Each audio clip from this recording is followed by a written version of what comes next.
한 남자가 요정을 만났습니다. 요정이 그에게 소원을 하나 말해보라고 하였습니다.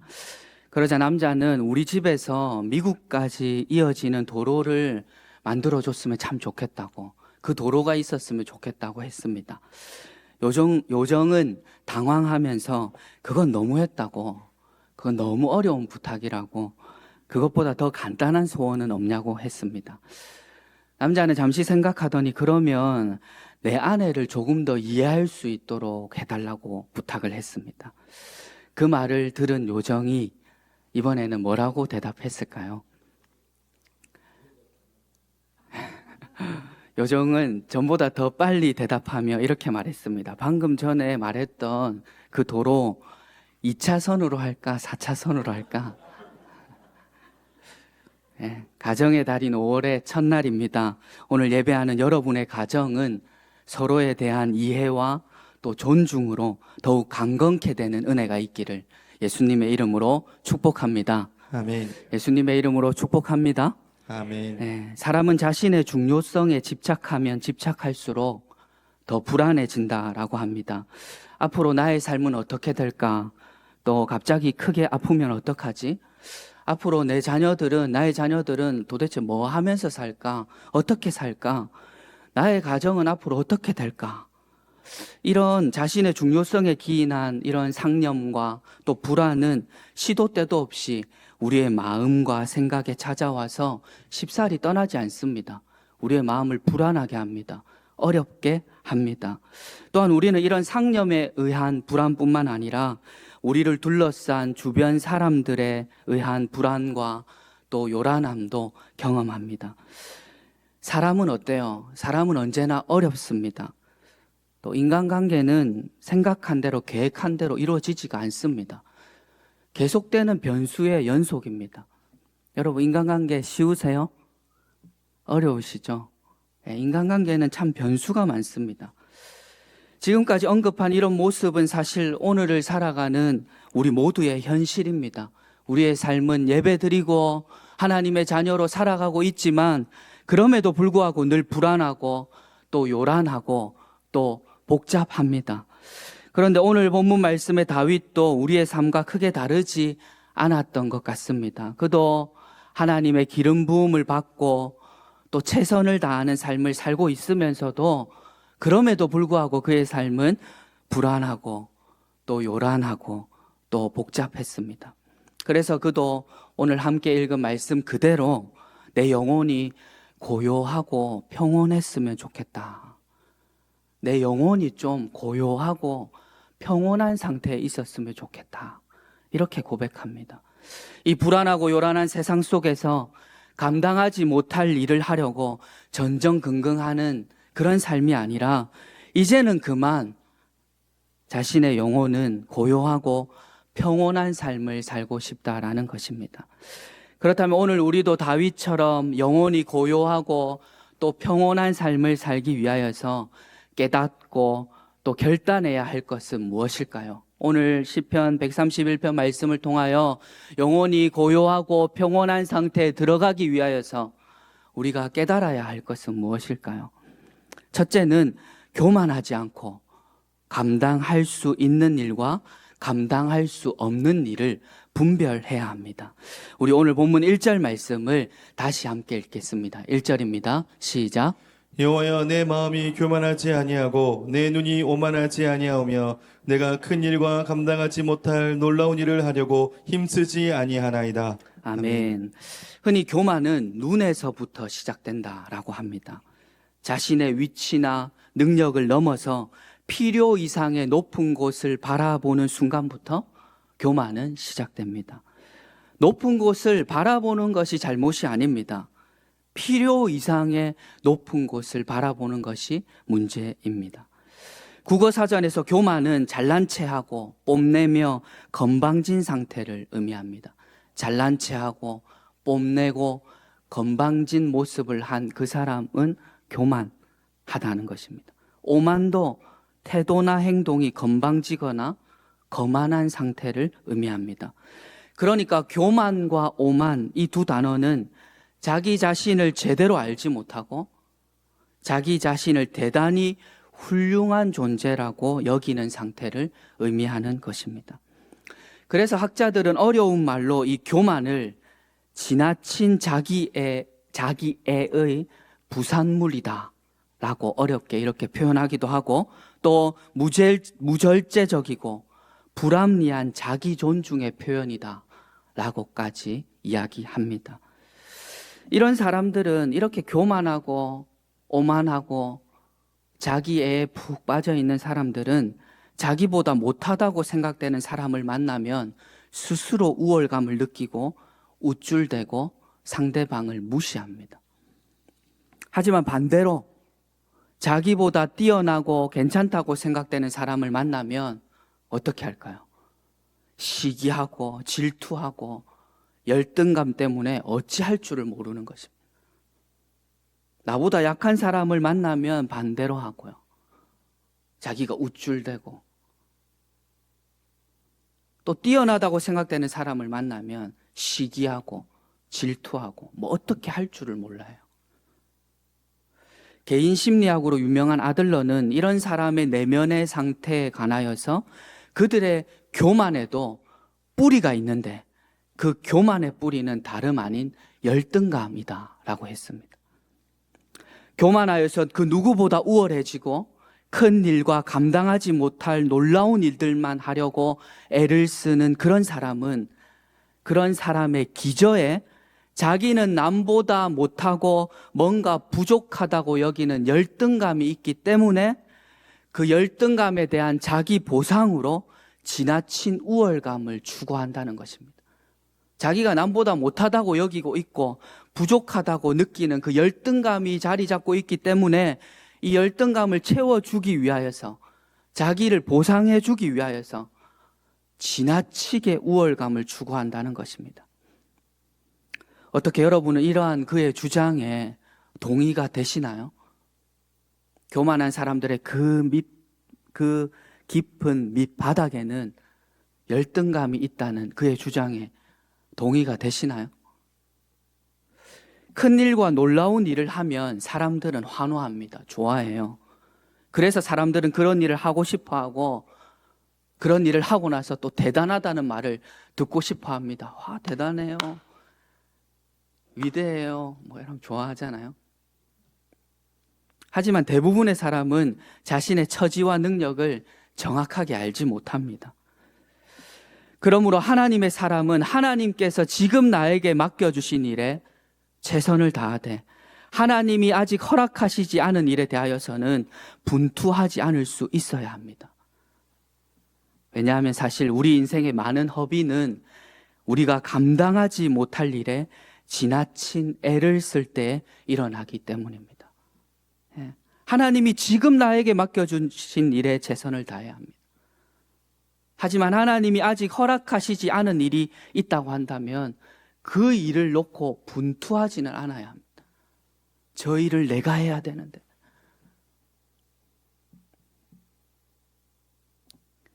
사랑하는 여러분, 지금 여러분의 삶과 마음은 어떻습니까? 나에게 맡겨진 일에 최선을 다하는 삶과 큰 일과 감당하지 못할 일에만 관심을 두는 삶, 어느 쪽의 삶이 여러분에게 더 가까운 모습입니까? 바라기는 오늘 예배하는 우리 모두는 교만과 오만함으로 나에게 맡겨지지 않은 일, 지금의 내가 감당할 수 없는 일, 그 일을 하려고 애쓰다가 망가지는 인생이 아니라 높아진 눈을 낮추고 겸허한 마음으로 지금 나에게 맡겨진 일, 지금 내가 할 수 있는 그 일에 더욱더 최선을 다할 수 있기를 예수님의 이름으로 축복합니다. 아멘. 예수님의 이름으로 축복합니다. 아멘. 둘째로 다윗처럼 영혼이 고요하고 또 평온한 삶을 살아가기 위해 우리와 하나님의 관계는 젖된 아이가 어머니의 품에 있음 같아야 합니다. 같이 한번 따라해 볼까요? 젖된 아이가 어머니의 품에 있음 같아야 한다. 어머니의 품에 있음 같아야 한다. 어머니의 품에 있음 같아야 한다. 어머니의 품에 있음 같아야 한다. 우리와 하나님의 관계는 영원히 고요하고 평온한 삶을 살아가기 위해 하나님과 우리의 관계는 젖된 아이가 어머니의 품에 있음 같아야 합니다. 오늘 본문 2절 말씀을 함께 읽겠습니다. 2절입니다. 시작. 실로 내가 내 영혼으로 고요하고 평온하게 하기를 젖된 아이가 그의 어머니 품에 있음 같게 하였나니 내 영혼이 젖된 아이와 같도다. 아멘. 우리 어머니들은 잘 아시겠지만 젖을 뗀다라는 것은 젖을 주지 않는 것과는 전혀 다른 이야기입니다. 그렇죠? 젖을 뗀다는 것은 엄마의 수유하는 그 횟수가 줄어들고 아이가 젖을 그만 먹고 싶다는 어떤 그런 모습들을 보일 때 그때 젖을 떼는 것입니다. 아직 젖을 떼지 못한 아이는 배가 고프면 정말 큰일이라도 난 것처럼 울고 초조해하고 불안해하지만 젖을 뗀 아이는 어떻게 합니까? 더 이상 젖 때문에 엄마를 찾지는 않습니다. 오히려 젖된 아이는 젖이 아니라 이제는 엄마의 품을 바라고 그 품에 머리를 깊이 묻을 때 만족해 하는 것입니다. 여러분도 어릴 적에 그런 경험 있으시죠? 이제 나는 충분히 젖을 뗐는데 그럼에도 불구하고 엄마를 보면 엄마 품에 달려가고 싶고 그 품에 그냥 머리를 확 박고 그 품 안에서 그냥 좋아하죠. 이미 젖을 뗐는데도 그렇게 합니다. 오히려 젖된 아이는 젖이 아니라 이제는 엄마의 품을 바라고 그 품에 머리를 깊이 묻을 때 만족해 합니다. 왜 그렇죠? 왜 그럴까요? 엄마는 아이의 젖 먹는 기쁨은 제한했지만 그럼에도 불구하고 여전히 아이에게는 엄마가 가장 큰 행복이기 때문입니다. 엄마는 아이에게 젖 먹는 기쁨은 제한했습니다. 하지만 아이에게 있어서는 여전히 엄마는 세상에서 가장 큰 행복이기 때문에 아이는 그렇게 하는 것입니다. 자신의 배고픔을 해결해 줬던 젖이 아니라 그저 엄마의 품이 좋다는 것을 아이가 이제는 알게 되었기 때문입니다. 오늘 본문 말씀을 통하여서 다윗이 말하고 싶었던 영적인 비밀이 바로 여기에 있습니다. 젖된 아이가 엄마 품에 있는 것 같이 한때 우리에게 중요했던 세상의 즐거움을 내려놓고 이제는 그것들에 의한 즐거움을 주지 않는 하나님 품 안에서 우리의 행복을 발견할 수 있다면 그때 우리 영혼은 인생의 참된 고요와 평온이 무엇인지를 깨닫게 된다는 것입니다. 문장이 좀 길고 어렵지만 너무 중요한 포인트이기 때문에 다시 한 번 더 읽어드리겠습니다. 젖된 아이가 엄마 품에 있는 것 같이 한때 우리에게 중요했던 세상의 즐거움을 내려놓고 이제는 그것들에 의한 즐거움을 주지 않는 하나님 품 안에서 우리가 행복을 발견할 수 있다면 그때 우리 영혼은 인생의 참된 고요와 평온이 무엇인지를 깨닫게 된다는 것입니다. 마치 젖된 아이와 같이 말입니다. 젖을 뗐지만 어머니의 품에 있는 아이처럼 우리가 세상의 즐거움, 그것들에 의한 즐거움을 추구하지 않아도 하나님 자체, 하나님 그 자체만을 좋아하는 그 상태로 하나님 품에 안겨서 행복을 발견할 수 있게 된다고 한다면 그제서야 우리의 영혼은 고요가 무엇인지 평온이 무엇인지 알게 된다는 것입니다. 다윗이 깨달은 이 지혜 정말 경이롭고 놀라운 지혜입니다.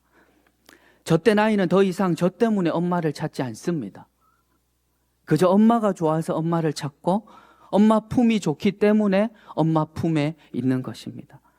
이처럼 하나님의 품에 있는 우리도 더 이상 세상의 즐거움을 주는 하나님이 아니라 그저 하나님의 품이 좋아서 하나님의 품 안에 있는 우리가 되어야 한다는 것입니다. 그럴 때 비로소 시끄럽고 불안하고 성급한 우리의 인생은 고요함이 무엇인지 평온함이 무엇인지 알게 된다는 것입니다. 할렐루야. 아멘. 할렐루야. 아멘. 예, 이러한 상태가 되어야 한다는 것입니다. 여러분은 카카오톡을 사용하시면서 이런 토끼 캐릭터 본 적이 있으신가요? 이런 토끼 캐릭터. 예. 큰 길을 쫑긋 세우고 미소 짓고 있는 이 베니는 이것을 만든 구경선 작가의 모습을 참 많이 닮았습니다. 여러분도 구경선 작가 잘 아시죠? 이름을 한번 들어보셨죠? 들어보셨다고 해주실까요? 네. 들어보셨죠? 그녀는 2살 때 열병을 앓으면서 청각 장애인이 되었습니다. 들을 수도 말할 수도 없는 그녀는 31살이 되었을 때 망막색소 변성증이라는 진단도 받았습니다. 그러니까 청각 장애인인데 그렇게 힘들게 어렵게 그 세월을 살아내었는데 이제는 눈도 안 보이기 시작한 것입니다. 그녀는 아무리 생각해봐도 이 상황이 납득이 되질 않았습니다. 하나님이 이렇게 잔인하실 수 있는가? 그렇게 생각했습니다. 하나님은 내 것만 계속 빼앗아 간다고 생각했습니다. 그녀는 그 순간을 언급하면서 잿빛으로 느껴졌던 세상이 이제는 아무것도 보이지 않는 암흑으로 느껴졌다라고 고백했습니다. 정말 암흑학 같았겠죠. 그녀는 그 당시에도 교회 봉사도 잘하고 이 좋은 실력을 가지고 교회 주보 만들고 얼마나 봉사하는 삶을 살았는지 몰라요. 교회에서 기도도 하고요. 그런데 이제 눈까지 안 보이기 시작하는 것입니다. 그런데 그런 그녀가 쓴 많은 책들 가운데 하나님 듣고 계시죠? 라는 책에는 이 모든 절망을 극복하고 세상에 즐거움을 주는 하나님이 아니라 하나님이 좋아서 하나님 품 안에 있는 자의 해석이 담긴 놀라운 이야기가 기록되어 있습니다. 세상에 즐거움을 주는 하나님이 아닌 그저 하나님을 좋아하는 한 여자 소녀의 또 여자 성인의 정말 참 깊이 있는 깨달음이 담겨 있는 이야기가 이 책에 기록되어 있습니다. 여러분 한번 잘 들어보시기를 바랍니다. 보석 가게가 있습니다. 주인은 가게에 대한 애착이 아주 깊습니다. 보석 가게에는 안이 들여다 보이는 투명한 유리 진열대가 있고 그 진열대에는 누구나 다 아는 보석들이 이렇게 진열되어 있습니다. 사파이어, 루비, 에메랄드, 또 다이아몬드, 이런 보석들, 대부분의 손님들은 많이 보고 익히 들었던 이런 보석만 그 가게에 와서 찾습니다.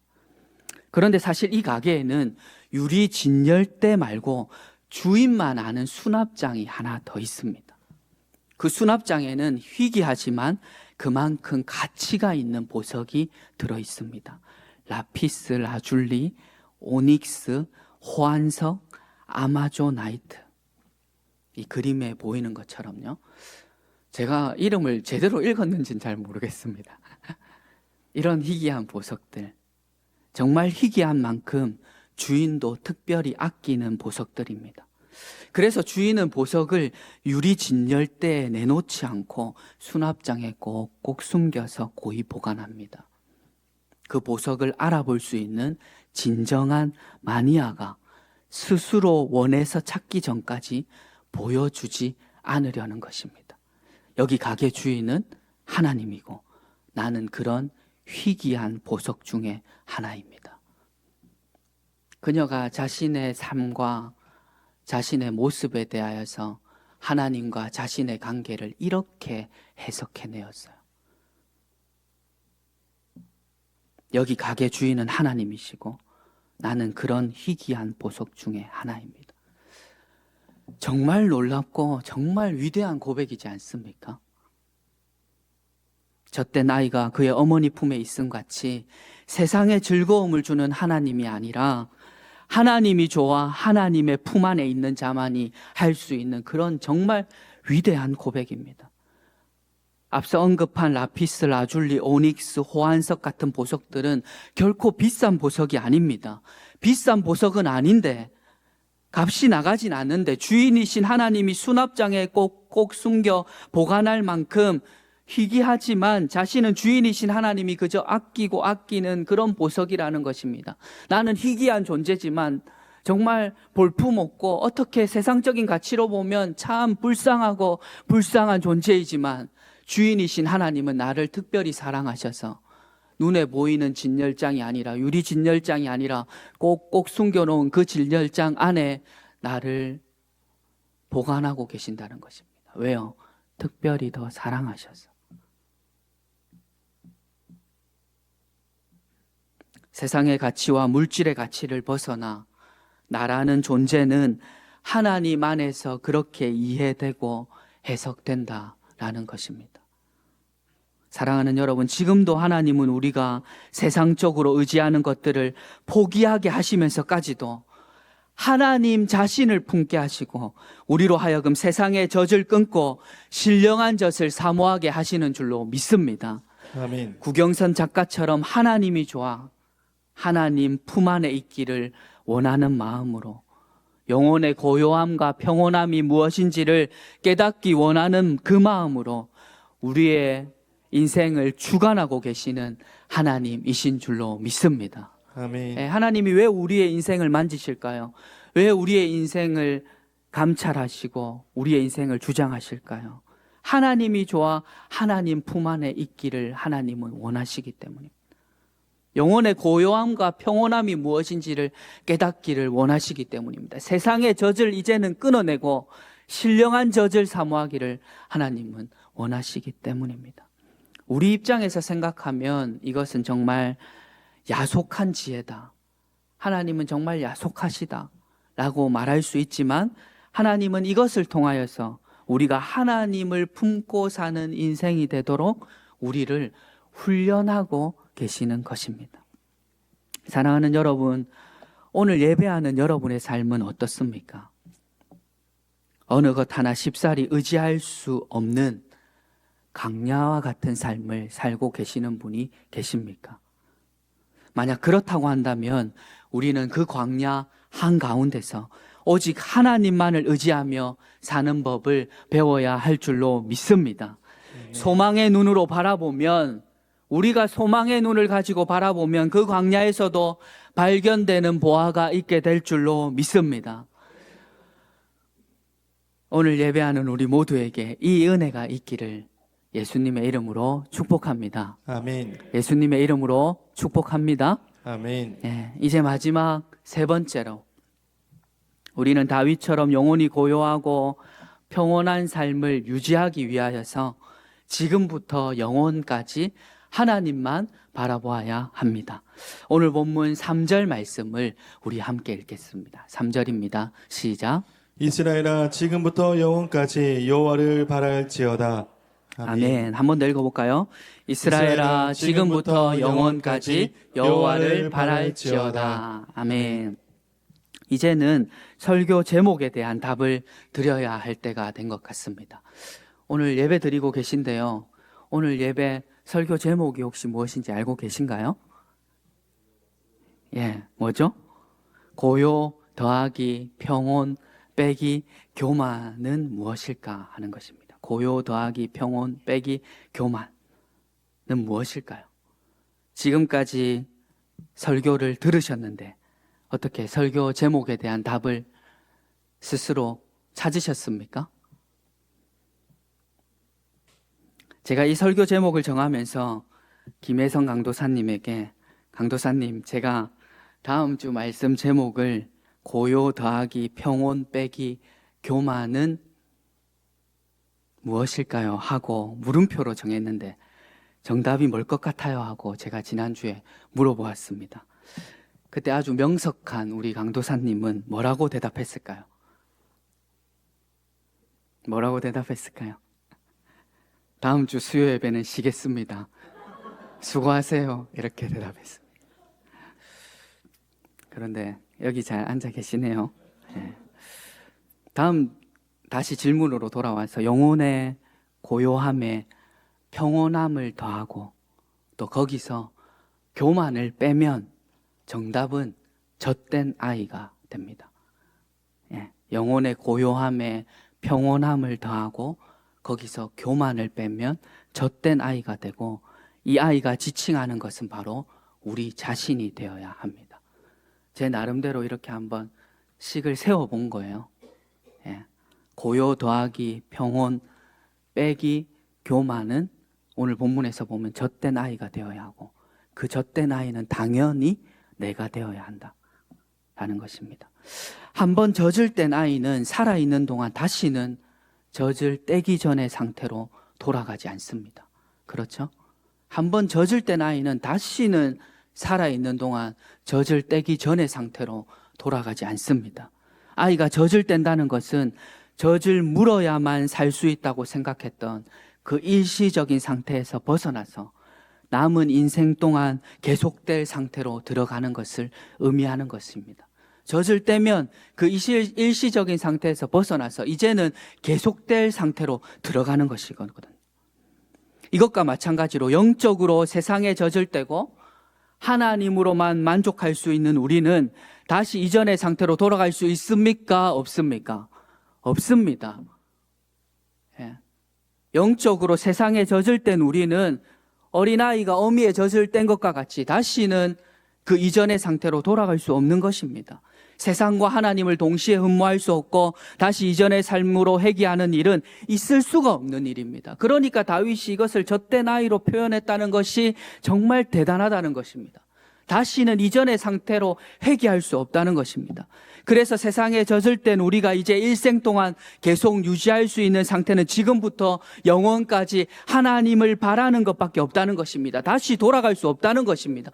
너는 젖을 떼었느냐? 세상에 젖을 떼었느냐? 그러면 다시는 돌아갈 수 없다는 것입니다. 잠시 하나님을 바라고 끝나는 인생이 되어서는 안 된다는 것입니다. 지금부터 영원까지 누구만 바라야 된다는 것입니까? 지금부터 영원까지 하나님만 바라야 된다는 것입니다. 왜요? 너는 한번 세상에 젖을 뗀 경험을 했지 않느냐는 것입니다. 어린아이가 세상에 어미의 젖을 떼고 다시 돌아가는 것을 본 적이 있느냐는 것입니다. 그런 것을 본 적이 없는데 너는 왜 영적으로 세상에 젖을 떼고 나서 다시 그 세상에 젖을 물고 있는 상태로 회귀하려고 하냐는 것입니다. 그러지 말라는 것입니다. 지금부터 영원까지 하나님만 바라보라는 것입니다. 다윗은 이 사실을 너무 잘 알고 있었기 때문에 우리가 세상의 젖을 끊고 하나님을 소망하는 자가 되었다면 하나님을 향한 그 소망은 지금부터 영원까지 계속되어야 한다고 고백한 것입니다. 할렐루야. 네, 그러니까 다윗이 정말 그의 영성의 깊이가 참 감사해요. 네, 감사해요. 이제 말씀을 마무리하면서 우리에게는 데미안이라는 작품으로 유명한 헤르만 헤세는 삶을 견디는 기쁨이다 라는 책에서, 삶을 견디는 기쁨이라는 책에서 이런 말을 했습니다. 저녁이 따스하게 감싸주지 않는 힘겹고 뜨겁기만 한 낮은 없다. 뜨겁기만 한 낮은 없다. 무자비하고 사납고 소란스러웠던 날도 어머니 같은 밤이 감싸 안아주리라. 저녁이 따스하게 감싸주지 않는 힘겹고 뜨겁기만 한 낮은 없다. 무자비하고 사납고 소란스러웠던 날도 어머니 같은 밤이 감싸 안아주리라. 사랑하는 여러분, 매일이 힘겹고 뜨겁기만 한 우리의 인생도 서늘한 밤처럼 어머니의 품처럼 느낄 수 있는 방법이 있다면 그것은 우리가 지금부터 영원까지 하나님을 바라는 방법밖에 없는 줄로 믿습니다. 매일이 힘겹고 뜨겁기만 한 낮은 그냥 지나가는 것이 아니라 우리가 지금부터 영원까지 하나님을 바랄 때 이스라엘을 인도했던 그 구름 기둥과 불 기둥이 우리의 인생을 이끌어가게 될 줄로 믿습니다. 예, 우리가 구름 기둥과 불 기둥의 인도를 받으려면 우리가 지금부터 영원까지 하나님을 바라면 되는 것입니다. 그러므로 오늘 예배하는 우리 모두는 세상에 젖을 떼지 못해 교만하고 시끄럽고 불안하고 성급한 인생을 사는 것이 아니라 지금부터 영원까지 하나님의 품 안에서 영혼의 고요함과 평온함을 누리며 살아갈 수 있기를 예수님의 이름으로 축복합니다.